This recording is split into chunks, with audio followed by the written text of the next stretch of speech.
اور اس کا جسم ذرے ذرے میں تبدیل ہو جائے گا. پھر میرے آقا علیہ السلام فرماتے ہیں پھر اللہ جب تک چاہے گا آگ بھڑکتی رہے گی، اس کا جسم اس حالت میں رہے گا. پھر اللہ تعالیٰ اس کو دوبارہ زندگی دے گا اور اس کا جسم جمع کرے گا. تو فرشتے اس سے پوچھیں گے بتائے ہم نے تجھے یہ عذاب کیوں دیا؟ ایک کوڑا تجھے کیوں مارا؟ اس کی 2 وجہ. نمبر 1 کہ تو نے ایک مرتبہ بے وضو نماز پڑھا تھا، بے وضو نماز پڑھنے کی وجہ سے تجھے ایک کوڑا مارا. نمبر 2 ایک مظلوم آیا تھا تیرے پاس فریاد لے کر میری مدد کر، تو نے اس مظلوم کی مدد نہیں کی، اس لیے ہم نے تیرے ساتھ یہ سلوک کیا. آپ سے پوچھتا ہوں اتنا نیک، اتنا متقی، اتنا پرہیزگار، اور اس کو ایک کوڑا مارا گیا تو یہ، اور کیوں مارا گیا؟ کیونکہ اس نے وضو نہیں کیا تھا. آپ ذرا علماء کے پاس آ کے پوچھو کتنوں کو وضو کرنا آتا ہے، کتنے لوگ صحیح وضو کرتے ہیں. اور نمبر 2 کوئی مظلوم آ کر کے کہتا ہے میری مدد کرو، اور اس نے مدد نہیں کی، نیک ہو کر، متقی ہو کے، پرہیزگار ہو کر، ایسا کوڑا پڑا کہ پوری قبر آگ سے بھر گئی اور جسم ذرے ذرے میں تبدیل ہو گیا. اگر کوئی مظلوم کی مدد نہ کرے تو نیک ہو کر اس کی قبر میں یہ اس پر عذاب آئے تو جو لوگوں پہ ظلم کرے گا اس کا کیا حال ہوگا؟ عذاب قبر اس پر کیسے مسلط کیا جائے گا؟ اور تو اور جو پڑوسیوں پہ ظلم کرے، اور تو اور جو گھر کی بیوی پہ ظلم کرے. آج پوچھتا ہوں ذرا سروے کر لو کتنوں کی بیویاں ان سے خوش ہے، کتنوں کی بیویاں ان سے راضی ہے؟ عورتوں کو باندی بنا کے رکھا ہے، عورتوں کو کنیز بنا کے رکھا ہے. اللہ اکبر. سالن میں نمک زیادہ ہو جائے تو طلاق کی دھمکی دیتے ہیں. اللہ اکبر. میکے سے لیٹ آئے تو طلاق کی دھمکی دیتے ہیں. اگر جہیز کچھ کم لے کر کے آئی ہے تو رات دن اس کو ٹارچر کرتے ہیں. تیری ماں نے دیا کیا؟ تیری ماں نے دیا کیا؟ تیرے باپ نے دیا کیا؟ بولو یہ کرتے ہیں کہ نہیں کرتے؟ سوچو تو صحیح. یاد رکھنا صرف ماں باپ کا دل دکھانے والا جہنمی نہیں ہے، بلکہ اللہ کے غیب داں نبی صلی اللہ علیہ وآلہ وسلم نے فرمایا عورت کی عزت صرف شریف لوگ کرتے ہیں، کمینہ عورت کی عزت کرنا نہیں جانتا.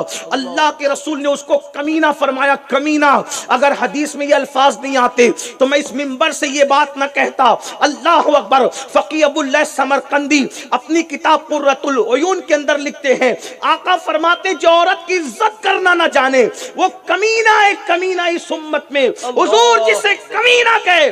آج داڑیوں کی تراش خراش تو بڑی خوبصورت ہے، ٹوپیاں تو بڑی خوبصورت ہے، بیویوں کو، عورتوں کو ٹارچر کرتے ہو، بہووں کو ٹارچر کرتے ہو، گھر کی خواتین کو ٹارچر کرتے ہو.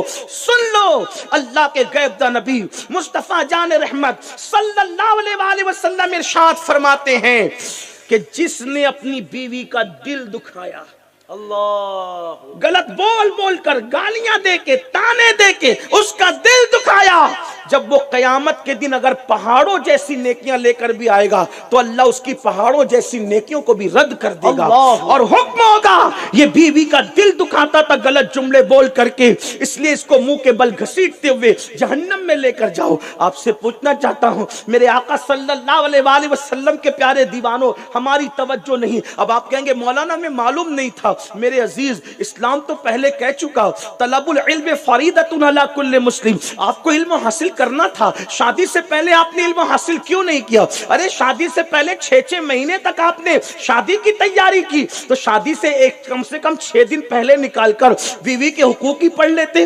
اسلام میں نکاح اور طلاق کے مسائل ہی پڑھ لیتے. اللہ کے حبیب علیہ السلام فرماتے تم میں بہترین انسان وہ ہے جو اپنے گھر والوں کے ساتھ اچھا سلوک کرے. اور آقا فرماتے ہیں تم سب میں بہتر میں ہوں، اس لیے کہ میں تم سب سے زیادہ اچھا سلوک اپنے گھر والوں کے ساتھ کرتا ہوں. یعنی جو سلوک تم اپنے گھر والوں کے ساتھ کرتے ہو اس سے زیادہ بہتر سلوک میں اپنے گھر والوں کے ساتھ کرتا ہوں. اور حضور علیہ السلام کا سلوک اپنے گھر والوں کے ساتھ کیا تھا؟ ام المومنین سیدہ عائشہ صدیقہ رضی اللہ تعالی عنہا فرماتی ہیں ہم بیمار پڑ جاتے تو اللہ کے رسول علیہ السلام ہمارے حصے کا کام خود کیا کرتے تھے، ہمارے کاموں میں ہاتھ بٹایا کرتے تھے، ہماری حوصلہ افزائی کیا کرتے تھے. حتیٰ کہ حضور علیہ السلام اپنی نالین کو اگر صدمہ پہنچ جاتا تو آقا علیہ السلام اپنی نالین خود ہی سیا کرتے تھے، اس کی مرمت خود ہی کیا کرتے تھے. میرے عزیز بھائیوں بتاؤ ہمارا دین سے کتنا تعلق رہ گیا؟ ہم تو گوشت اور مچھی والے مسلمان رہ گئے بس، یا جمعہ کی 2 رکعت والے رہ گئے بس. باقی ہمیں دین پتہ ہی نہیں، شریعت پتہ نہیں، اسلام پتہ نہیں. بہت نقصان میں ہو، بہت خسارے میں ہو، اس لیے دنیا میں آئے ہو. دین سیکھو، اچھا عمل کرو، نیک عمل کرو. جب اعمال ہی کے بارے میں خبر نہ ہوگی تو کیا کرو گے؟